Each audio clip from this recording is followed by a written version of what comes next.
was a rock and roll half marathon in Nashville, Tennessee. I ran in the sleet, I ran in the snow, I ran in the rain. It was cold as hell outside. I had to run at lunchtime just so I can get a 20-degree weather run, and that was warm to me. I got diagnosed with exercise bronchitis or whatever the hash is called. I got endorsed with that, and then they gave me an inhaler. Apparently, I was running down the street while I was training, and somebody threw a lit cigarette and it hit me in the neck. Almost got hit by a car. And then don't get me started on the actual race. Like, the actual race itself was hell. I'm talking about more hills than it is in my closet, okay? I stopped like 12 times. I was like, I don't know if I'm gonna be able to finish this, but y'all, it was the funnest race of my life. So let's get into it. I'm A. Nicole. Let's get into my experience of my first half marathon at Rock and Roll Nashville, Tennessee 2026. Wow. St. Jude's Rock and Roll Nashville half marathon is one of the biggest races ever. First of all, the things you need to know: a half marathon is 13.1 miles.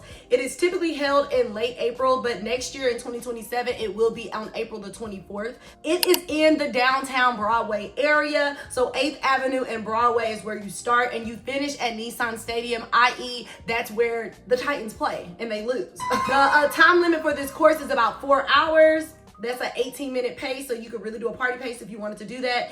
It is hilly as hell! It's hilly! When you go down a hill and you think you're catching a break, sir, you're wrong. You're gonna keep going up a hill. I don't care if you blink and you think you're having a good time. You're not. You're in constant pain. But you know what makes it better? All the people. So you run through Broadway, Music Road, the Gulch, downtown. If you're not from here, these are just all the hot spots here in Nashville, Tennessee. And it's a good time. The weather, it really depends. It really depends on the weather. Actually, I ran in 2026. And the weather was expected to be rainy. It was supposed to like actually thunderstorm, and it changed within an hour or two before the race, and it never rained. It was kind of cloudy, which was good, so it wasn't as hot, but it was still hot. Assume that it's gonna be hot.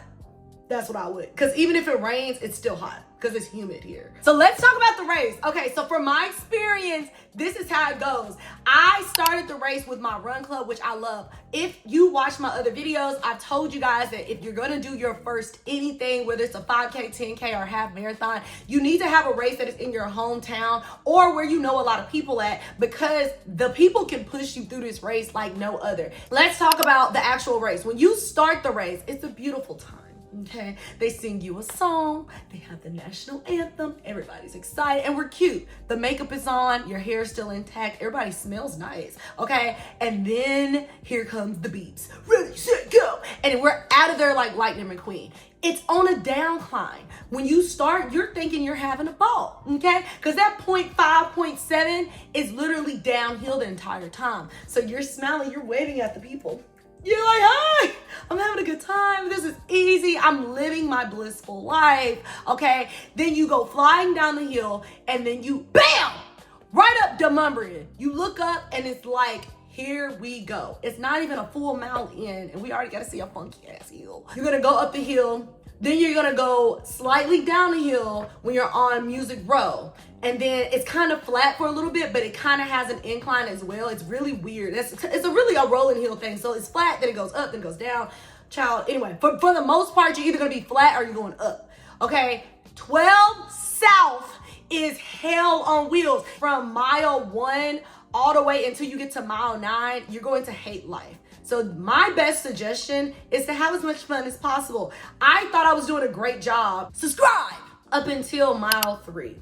And I don't know why, but I was just so in pain. I was like, why am I hurting this bad? But you know what was crazy? I had my parents and family at mile 2. Some people from Run Club was at mile 3. I had some co-workers at mile 4. I saw my old coach at mile 5. I'm talking about, I've seen people at each mile that pushed me and got me through this race, because if not, I would have fell out on my butt, you guys. I'm so serious. But regardless, just imagine from miles 1.5 to mile 9, you're going like this the whole time. And for the most part, you're going up. You go down a little bit, but you keep going like this. You keep going like this. And every time you think you got a break, you do not. Okay? So that's what the race looks like. When you hit mile 9, especially if you're in Nashville, Tennessee, my run club is the best run club in the city, and we get down. We have a DJ, we popping confetti, we popping butt, we're popping people in the face. I don't know. It's a good time. So when you go through the Gulch, It's downhill, but it's also really fun because of all the people that are there.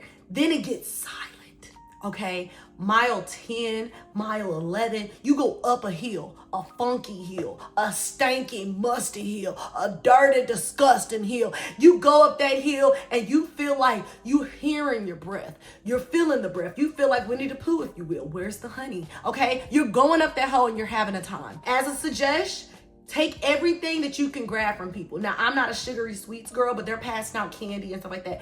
Around that area, mile 10, I believe, they pass out oranges. A lot of people say they didn't take the orange. Girl, if you didn't take the orange, I had to take 2. The orange gave me life. My mouth was dry. I felt itchy inside. I felt like I had an STD, but I didn't. Thank God. But it just felt disgusting. Regardless, I finally hit mile 12, you guys. And when I hit mile 12, I started to cry because I'm like, why are we still running? This is stupid. I did not know where I was, but apparently it was a memorial row. So it was all these people that had passed away, like veterans and stuff. But I'm crying, like I'm on my knees. I'm like, you know, and I'm like crying. I'm like, I can't do it. I can't. This lady was like, oh, it's okay, baby. They're in a better place.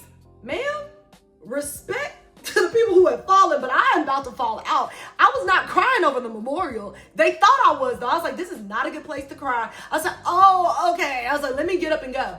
But regardless, I will say hands down, if I had to do it again, I definitely still would have did the Rock and Roll Marathon in Nashville, Tennessee, because it was the best vibe. Okay, I personally don't think that it is the easiest route for the first half marathon. The goal for your first anything, whether it's a 5K, a 10K, or whatever, or a half marathon, is to finish. For most people, I gave myself a very loose goal because I didn't want to say, oh, I want to do 148.2. Like I never do that. I say like I want to do sub whatever. My goal for the half marathon was sub 2, and your girl did like 158 or 159. I gotta look. I'll put it on the screen. Pause. Have you subscribed? Thank you. Go ahead and subscribe. You're already watching. All right, let's get back to it. But just know I made the goal. Okay. Now I know that when I have an easier course, I can PR because I had the hardest course from hell in that funky establishment. Regardless, it was a time. So that was my experience from running the Rock and Roll Half Marathon in Nashville, Tennessee in 2026. Will I do it again? I don't know. I said I was gonna do it again. If I do it, maybe I'll do a party pace this time and have more fun. Or maybe I'll try to do a better job. But all I know is I think you should sign up for it. If you're not gonna do the Nashville one, maybe sign up for the other locations. I think they're popular in Vegas and San Diego, etc. But definitely sign up. This was my take. Have you ran the half marathon in Nashville, Rock and Roll? And if you have, comment below. Let me know if you had the same experience as me, because I know we was all out there fighting for our lives. Let me know what else you want me to cover. If you have any questions about my running experience, have any questions about any races I've ran in the past, or any tips that you want to know, feel free to drop a comment in the comment section and I will make a video just for you. Okay? Don't forget to save, share, and subscribe, and I will see you next week. Let's go!